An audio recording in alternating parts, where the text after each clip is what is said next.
Hi everyone. Our textbook does not provide a lot of information on Earth biomes, but I think this is very important for you to understand how the ecosystems formed on Earth and how many kinds of biomes we have in which area of the Earth and their characteristics. So some extra information. We do not just have ecosystem overnight.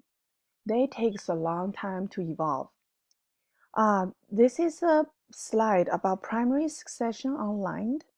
So first, there's just the rocks. There's not much life.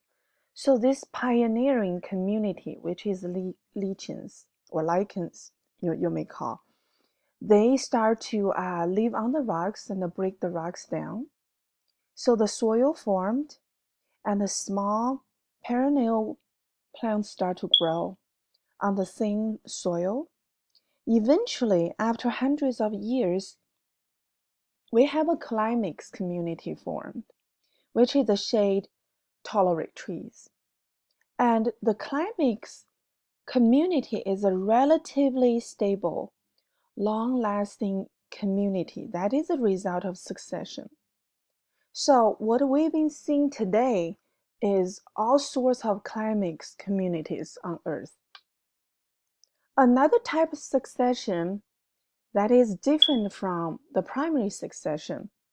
We start with the ecosystem already established, and then let's say the farmland abandoned, it's overexploited, and there's a wildfire, for example, and the ecosystem was destroyed.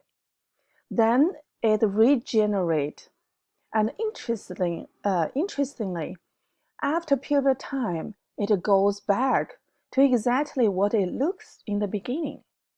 So this is the type of secondary succession. You may wonder why the ecosystem after regeneration is very similar to the previous one. Here comes the important factor determining what kind of biomes in which place of the world. That is the climate.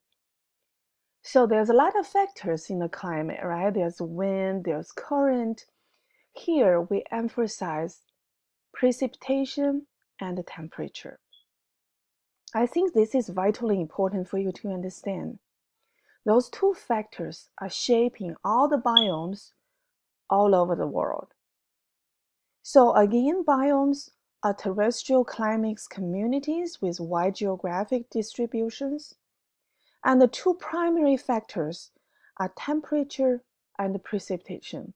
These two factors determine in which place we have what kind of biomes in the world. This is a very nice map. I like this better than the map in our textbook. So it shows where the tundra is, right? It's on the high latitude, which is a very cold area, and then follows the coniferous forest. They do not have a lot of precipitation. It is cold. That's why those trees have the needle-like leaves. And then if we want to see the yellow square, which is the desert is in the warm area, needless to say. And if we look at the savanna, right, savanna in Africa, this is the regions we have savanna. And you may wonder why, and keep thinking about the two factors I just tell you, okay, temperature and precipitation.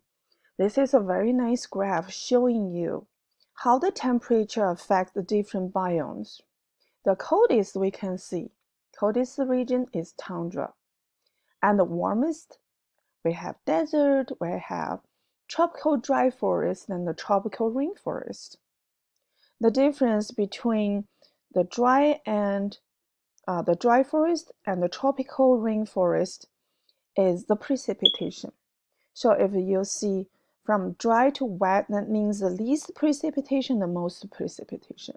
We have different biomes lining up according to the precipitation. Now, this is a good exercise. What's the effect of elevation? What's the effect of elevation on ecosystems? This is a very nice graph showing you the different latitude, at different latitude of the world, we have different ecosystems, right? Tundra is at the highest place. It's cold and it's dry. And you can see the tropical rainforest is very close to equator. It's at a low place and it's warm, it's humid. So this shows you how the temperature and the precipitation shaping all sorts of biomes. Now, I have about more than 10 more slides I want you to look at yourself. I want you to pay attention to the temperature and the precipitation. I just give you one example. Let's compare desert and tundra, okay? The desert is hot and dry. So if you see the temperature, it's this high, 50 at night, and during the day it's close to 100. If we look at tundra, tundra is much colder. It's minus 20 to about 70. And this is the summer season. That's how high it can go. It can go pretty high, but most of the year this place is frozen. And let's look at the precipitation. The precipitation is desert is the lowest of all the biomes. If we look at the tundra, it's not that high, but it's more, I would say, it's more than the desert. So from previous semesters, I asked students what's the difference between desert and the tundra. And some of them just told me tundra is just a cold desert. Is tundra desert? No. Looking at the temperature and the precipitation and the species living in two different biomes, we can say tundra is not just a cold desert, right? So I want you to go over, this is savanna, have very high stable temperature, and some season have a lot of rain, some season do not. And if we look at the tropical rainforest, there's a lot of precipitation all year around. That's why it's so humid. And if we look at the temperature, it's warm, not too hot, I would say, all year around. So the precipitation and the temperature is very stable. That's why these biomes host the most diverse species in the world. All right, I will leave the rest of those slides to you to glance, so you have a basic ideas what are the characteristics of those biomes. And I give you a bonus exercise to do, so you can get to know more about the biomes you're most interested in.